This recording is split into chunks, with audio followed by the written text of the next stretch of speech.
All right, today we're going to dive into a pretty powerful idea. And hey, maybe even a challenging one. It's this, the idea that our own consciousness is the ultimate authority in our lives. So we're going to unpack what it really means to go from feeling like you're just a passenger to, grabbing the wheel and getting firmly in the driver's seat of your own reality. Okay, that is a bold statement. I mean, it completely flips the script on how we usually think about suffering and, the tough stuff in life. Now, the core idea here isn't to say that pain isn't real. Of course it is. It's about questioning the story we tell ourselves about that pain. So, is life just a bunch of random things that happen to us, or is there something deeper going on? For most of us, this becomes our default setting pretty early on. We're kind of taught to see life as a series of events that are external, random, and mostly outside of our control. The world does its thing, and we just react to it. And look, that's a totally common, completely understandable way to experience the world. And that's the feeling it creates, right? That sense of powerlessness. It's like being a leaf caught in the wind, just tossed around without any real say in where you're going to end up. It's that feeling of being at the effect of everything instead of being the cause. So what we're looking at here are two totally different worldviews. On one side, you've got victimhood. That's the mindset of the universe happens to me. And when you feel that way, your world, your sense of what's possible, it just shrinks. But on the other side, you have creatorship. This is the idea that the universe responds to me. Now, that doesn't mean you control every little thing. Not at all. It means reality acts like a mirror to your inner state. And that view, well, it just blows the doors wide open on possibility. So when something tough happens, what's our first, most natural question? It's almost always this one. It comes from a place of real pain, of confusion, and I think it's safe to say pretty much every single one of us has asked this at some point. But here's the really fascinating part. There's a hidden assumption baked right into that question.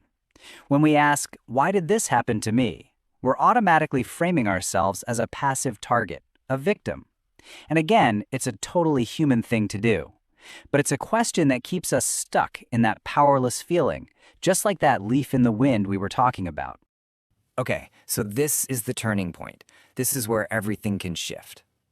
What if the quality of our lives really does depend on the quality of the questions we ask ourselves? What if there's a better, more powerful question we could be asking? And here is that question. Instead of looking outside of ourselves for a reason, this question turns our focus completely inward. We stop asking, what did the world do to me? And we start asking, what is this experience showing me about myself? What part of my own consciousness, my beliefs, my emotions, is this reflecting back to me? And I have to make this crystal clear. This is not about blame at all. Blaming yourself is just another version of giving your power away, right? No, this is about clarity. It's about ownership. It's like using your experiences as a diagnostic tool to get a really clear picture of what's going on inside your own head. Okay, so you might be wondering, how does this actually work? Well, the core principle is a sequence. It's always consciousness first, and then the event second. Our internal world, that whole mix of our beliefs, our emotions, our expectations, that's the blueprint. And the events in our lives, they're just the construction, faithfully following that blueprint. And this brings us to a metaphor that I just love. It says that meaning is the steering wheel of reality. Think about that. We might not choose every single wave that hits our boat, but we absolutely get to choose how we steer through them. It's the meaning we give to things. That's what determines our direction. This gives us a whole new way to think about the word responsibility.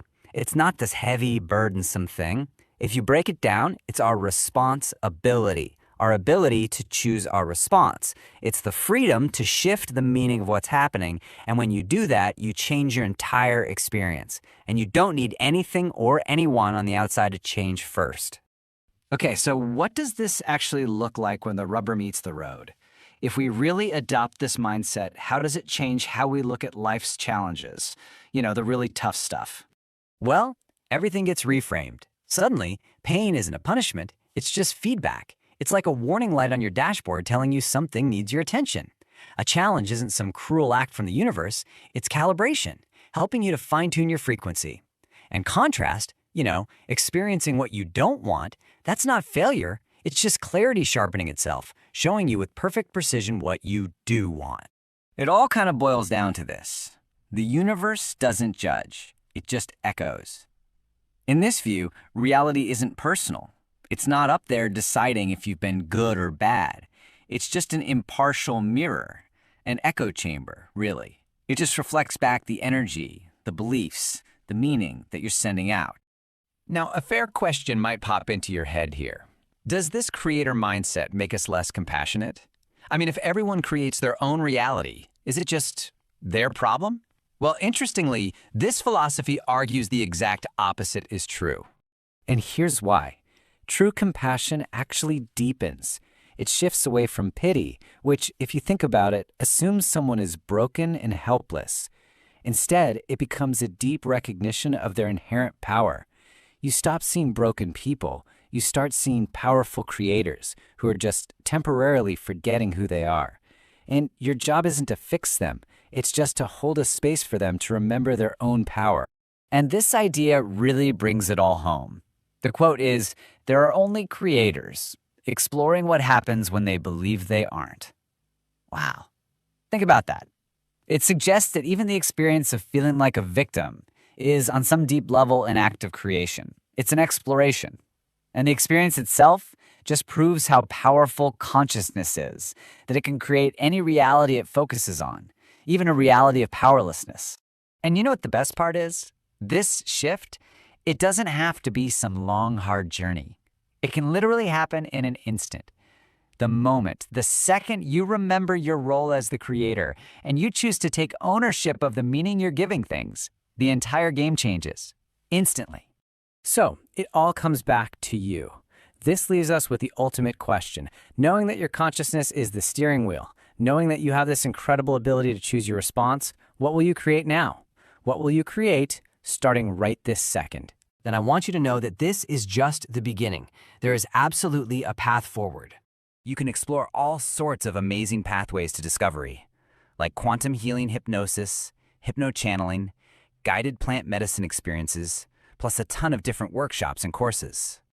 You can find all of this and so much more over at healingandretreats.com.